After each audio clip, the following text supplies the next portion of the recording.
Align yourself with the right people. I just came off 6 months of a very rewarding experience mentoring for the emerging marketers of South Australia.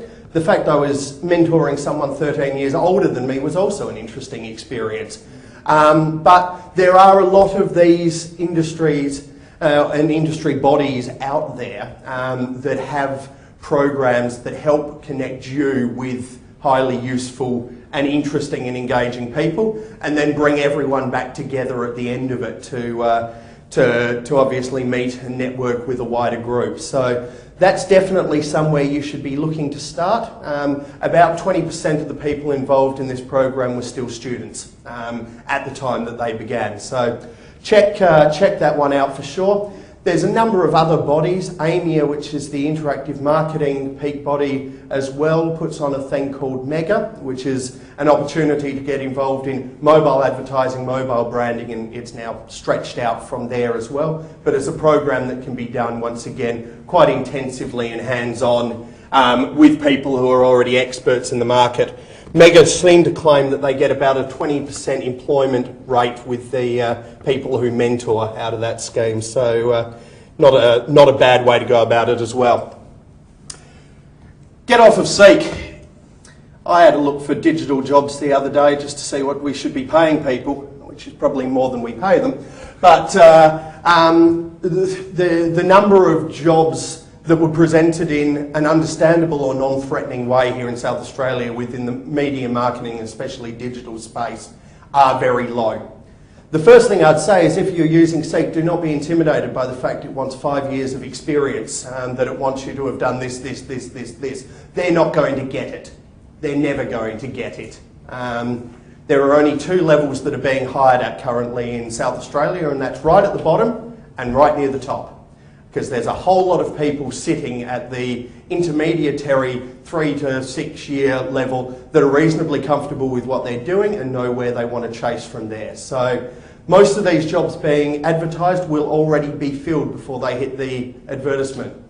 I certainly, when I'm hiring, and this is part of the building of the personal brand, we already know who we want before we go and do it these days. And if they won't come across, that's when we have to start searching it elsewhere. So don't ever be put off by that. Put yourself forward and use some of these techniques to help with it.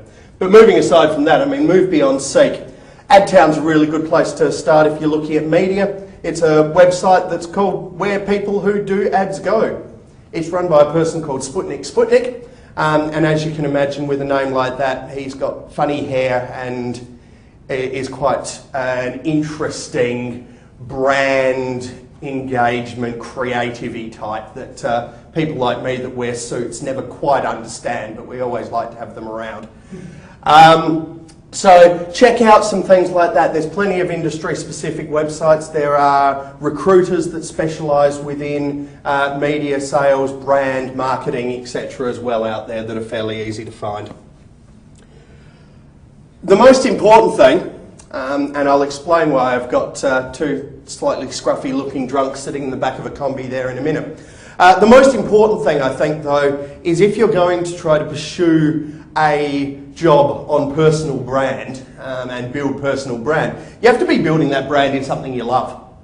I'll go back to my history. Obviously, coming out of law school, about 30% of people loved it, 70% of it did because it was law and seemed like a good idea at the time. None of this work can be done if you don't love it.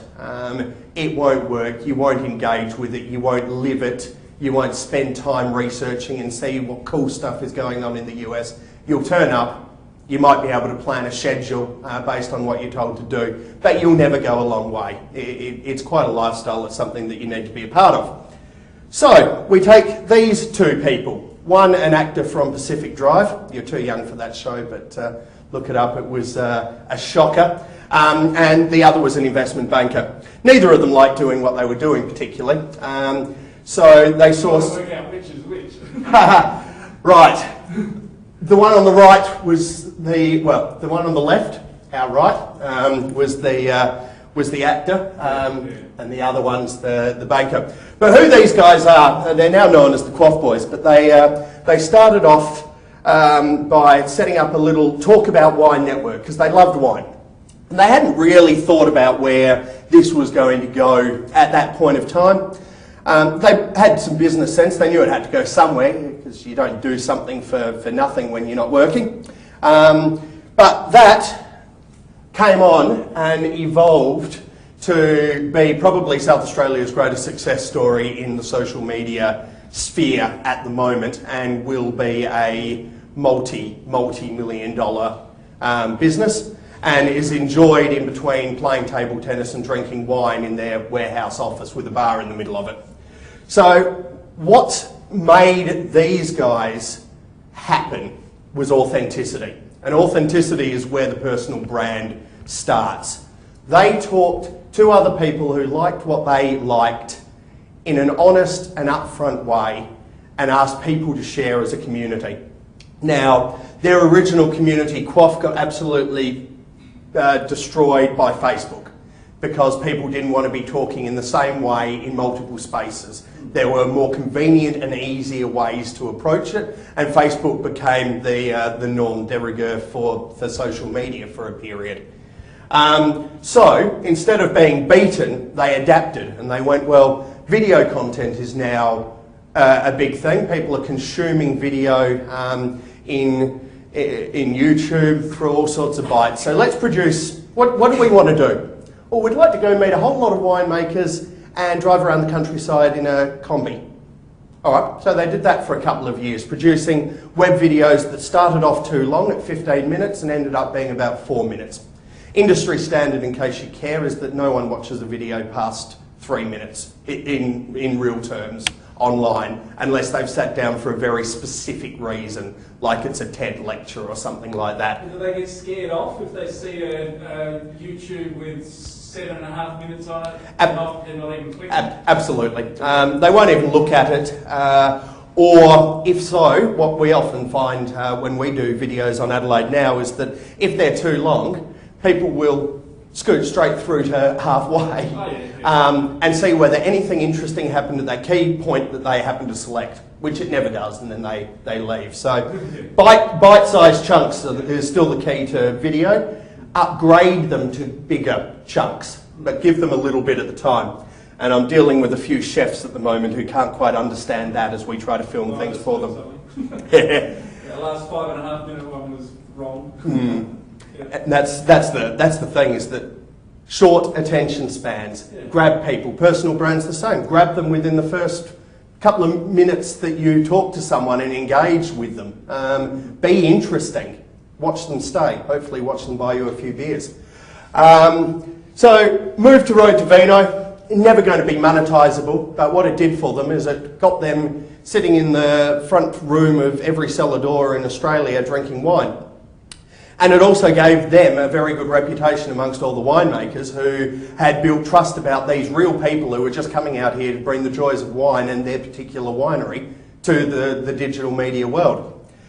So that then became the Great South Australian Wine Adventure, based on geolocational check-ins, which then became the Great Australian Wine Adventure. So it moved from being underwritten by the South Australian Tourism Commission to being underwritten by Wine Australia and Tourism Australia.